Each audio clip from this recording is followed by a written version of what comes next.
it's like the house is on fire. You're just like, no, like everything I have is burning down. Like, what is going on? Like, I can't. I just lost everything. Blah blah blah. And then some guy walks up and goes, "Oh, here's a settlement check for like, $100 million." You're like, that stuff wasn't even worth $100 million. Like, that's how I feel right now.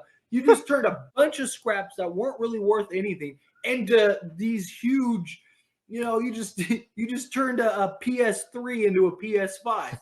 You're like, no way! Like, this just really happened. Like, I love it, and I really think Vanderbilt is going to be a huge, just needle mover for this team. I really do. But Beasley, moving into Beasley, again, solid defensively. He's a guy. Yes, I know people again because, like I said, I'm at my personal channel. Like, people were like, how do you feel about Beasley being 0 for 6? How do you feel about this? How do you feel about that?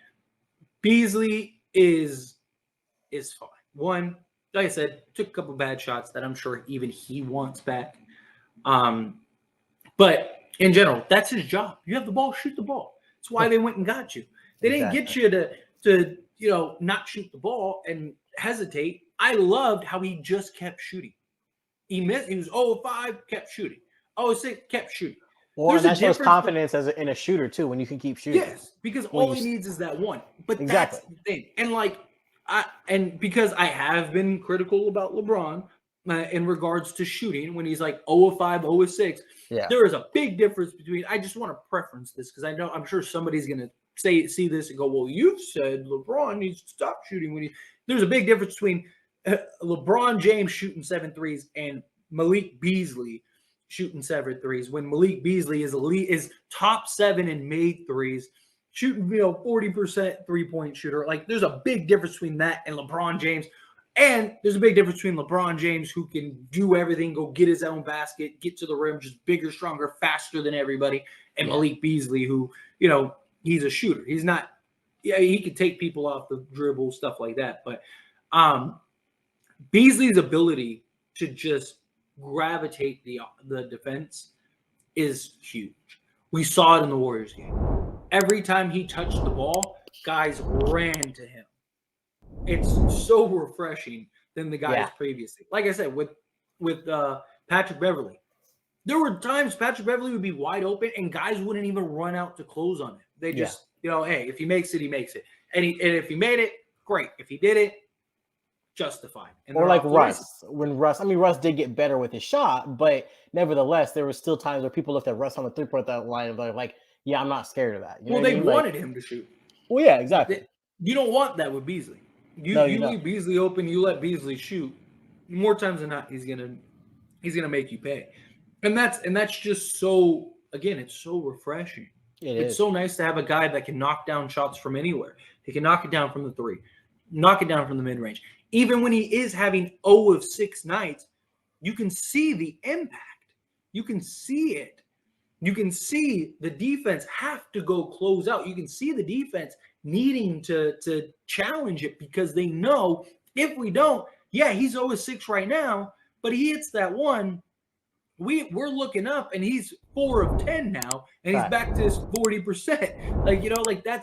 That's how it is. And so having him defensively, he was solid. He's going to continue to be solid. D'Lo, again, was very surprising defensively. Vanderbilt, obviously, is a defensive monster.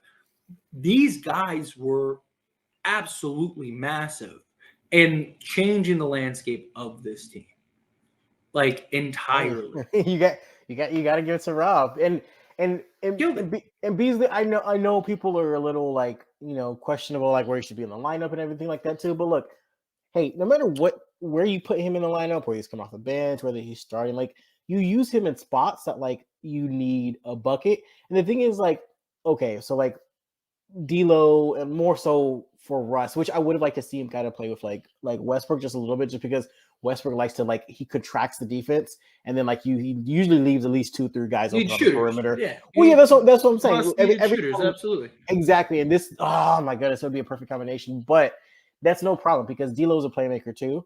So my thing is like too, and you notice with like Beasley, he's a spot up shooter, but he's more of like a take you off the dribble, like hit a little step back. And he did it in the Warriors game. His pump fake is nasty. Like his pump fake is nasty. He gets people with his pump fake so many times.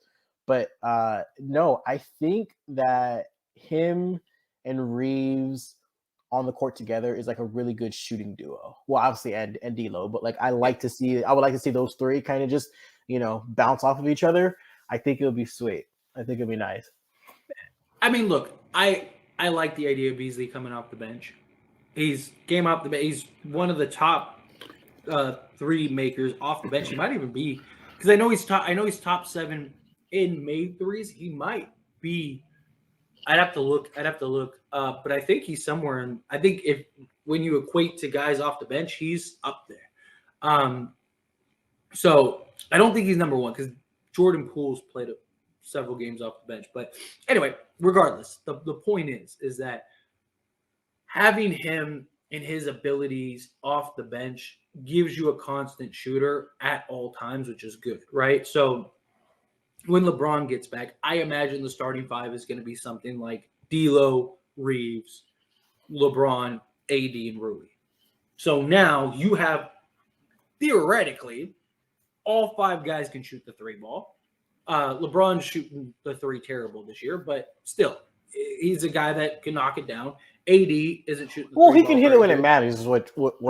Yeah, but I mean, even AD, like, he's not knocking it down well, but we've seen him and his ability to knock down the 3 ball. Rui has shot the 3 ball well. And then you have D'Lo and Reeves, who are both, 38, 40% 3-point shooters. So now you have your shooting, you have your defense, you have all the stages you need. But then our bench unit, you'd have Dennis Schroeder, who he can knock down the 3 ball. He's not as consistent at times, but still a guy that can hit it, light it up. Then you'd have Beasley as your elite shooter off the bench. So boom, now you got those 2 guys. Then you have Vanderbilt, who can be an absolute just defensive monster. And then you have Winning Gabriel, and then you have Mo Bamba, who can shoot the 3 ball and has a 40% 3-point shot for a big man. All of those things are massive. And you have these rotations. I loved seeing the Winning Gabriel, Jared Vanderbilt lineup. That was great. 2 hustle guys that are everywhere, just going after it, getting after it. Those 2 high energy guys. I hope that they keep doing those going forward. I can't wait to see what happens with Mo Bamba. We'll talk about Mo Bamba in another video once he gets a game under his belt. Yeah. But yeah, just in general, like these 3 guys are the guys that really changed the landscape of this.